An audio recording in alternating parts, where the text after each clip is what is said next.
Hello there, you're now with me, Douglas Elliott, for TVS News at 5. Let's begin with our top story.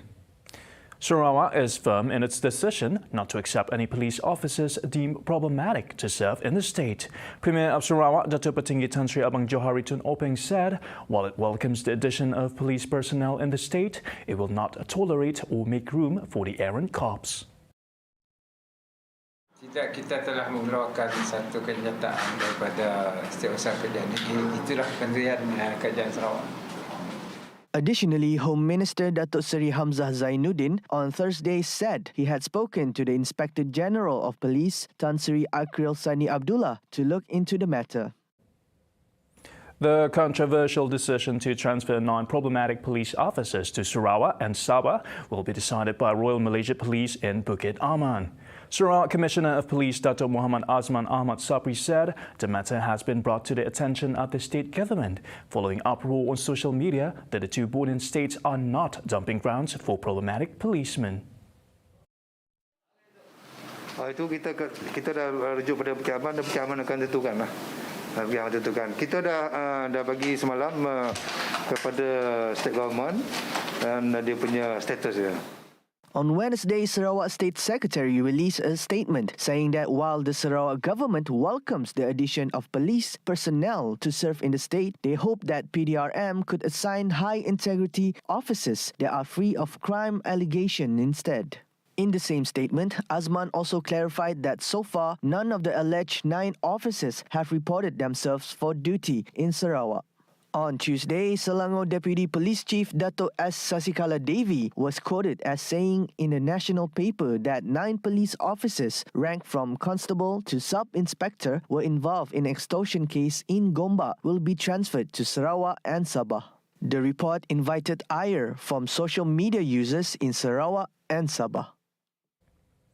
In crime development, 4 drug lords believed to be involved in drug distributions in the state were nabbed during the operation dubbed Obstopis Husk, which ran from July 27 to 29. Sarawak Police Commissioner Datuk Muhammad Azman Ahmad Sapri said the 3-day operation also netted 358 individuals for drug-related offences in Sarawak. Ini juga telah menangkap 4 orang tokan dadah berusia dalam lingkungan 27 hingga 47 tahun yang disiasat di bawah Seksyen 3 Braket 1 Akta Drug Bahaya Langkah-Langkah Pencegahan khas sama-sama. He pointed out that a total of 358 individuals, including 28 women, were arrested in relation to various drug offences throughout the operation. All suspects were aged between 17 to 59 years old, with 67% of the suspects tested positive for drugs. Police also confiscated 137.47 grams of methamphetamine, 1.85 grams of ganja, 1.5 liters of ketum juice, and 34 marijuana trees, which are estimated with a street value worth over 69,000 ringgit. Rampasan dadah tertinggi dilakukan di Rasibu bernilai 56,420, diikuti oleh kucing bernilai 4,970 dan miri 4,576 dan diikuti oleh lain-lain. Between January 1st and July 31st this year, the Narcotics Criminal Investigation Department (NCID) arrested 5,491 suspects and seized drugs worth more than 9 million ringgit throughout Sarawak. Premier of Sarawak, Datuk Petinggi Tan Sri Abang Johari Tun Openg, dreams that all Sarawakians may one day be able to receive free tertiary education. He said this is possible with the establishment of Sarawak's very own Sovereign Wealth Fund. He added that Sarawak will have its own approach for the Sovereign Fund after learning and combining different skills gained from Norway, the UK and Singapore. The Premier noted the importance of high integrity in the management of Sarawak's Sovereign Fund as it is savings for the Sarawak's future. He said this when officiating at the Limbang Museum.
Welcome back. When the Malaysian Agreement 1963 was consented by its four founders, the Eastern Malaysian region, which consists of Sabah and Sarawak, was given special or additional legislative powers in the 9th schedule of the Constitution of Malaysia 1957, as well as additional sources of revenue under the 10th schedule of the same constitution. Earlier this week, we spoke to the State Legal Counsel, Dato Sri J.C. Fong, to understand further if the authoritative power has been eroded and how much Sarawak could have benefited from the additional sources of revenue. Therefore, as we can see, in the case of Sabah and Sarawak, we had certain degree of autonomy in regards to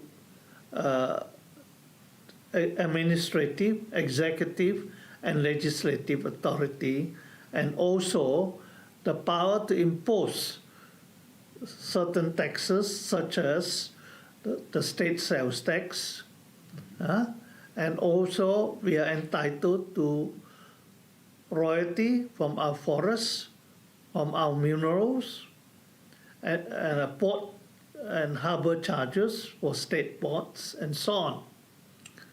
So, of course, over the years, with the changes in administration and changes in terms of civil servants administering these constitutional and administrative powers, there has been a certain erosion of those special safeguards that were assigned to the East Malaysian states at the time of the formation of Malaysia. This is rather unfortunate.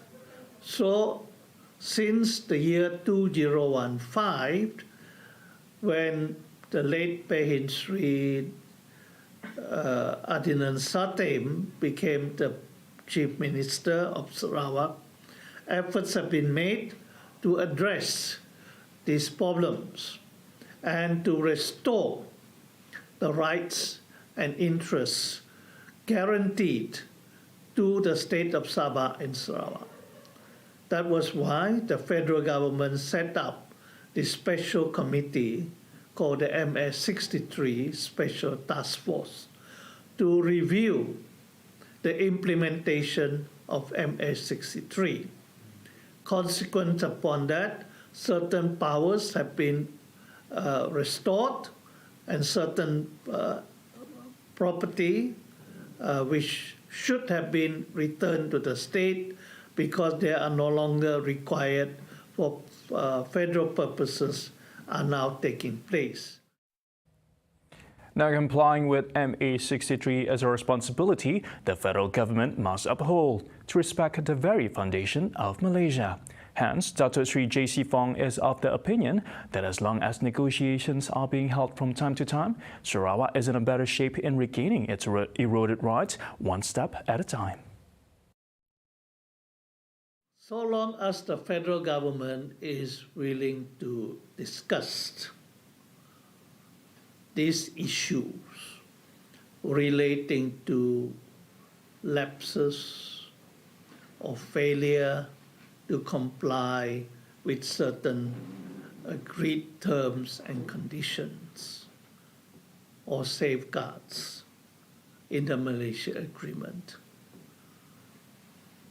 there is genuine hope that at the end of the day, these differences can be resolved and Malaysia will be a stronger, more united, and more progressive country. We must ensure that the basic structure of the federation as enshrined in the Malaysia Constitution is upheld. And that basic structure involves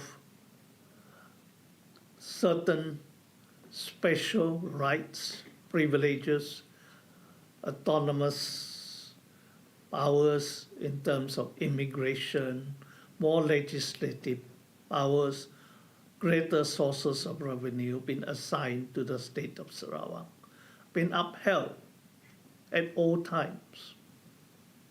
So long as these fundamental principles are adhered to, the Federation will emerge stronger, more united, and we will be able to progress as a nation for the benefit of all people, including Sarawakians and Sabahans. To reclaim Sarawak's rights, a method of negotiation is important and new approaches must be undertaken to tackle meticulous requirements being set by the federal government. Although not actively involved, Datuk Sri J.C. Fong is among the key advisors behind the ongoing negotiation of MA63 reclamation. I have given all my advice, and I believed my advice had been adhered to in the current negotiation with the federal government, although I am not so actively involved. But I believed the objectives that have been set out at the beginning of this exercise of reclaiming our rights under MA63 will be followed according to the basic principles that the government, the state government has formulated and pursued by the present Premier, to ensure that we, Sabah and Sarawak, will be safeguarded in accordance with the constitutional provisions that had been passed at the time of the formation of Malaysia through the Malaysia Act 1963. That was Datuk Sri J.C. Fong, the legal counsel to the state. See the world closer with TVS as we bring you the latest news updates, both locally and internationally. Just a click away by heading on to our website at TVSTVMY or follow us on our social media. And that's all the time we have for TVS News at 5. I'm Douglas Elliott. Thank you for watching.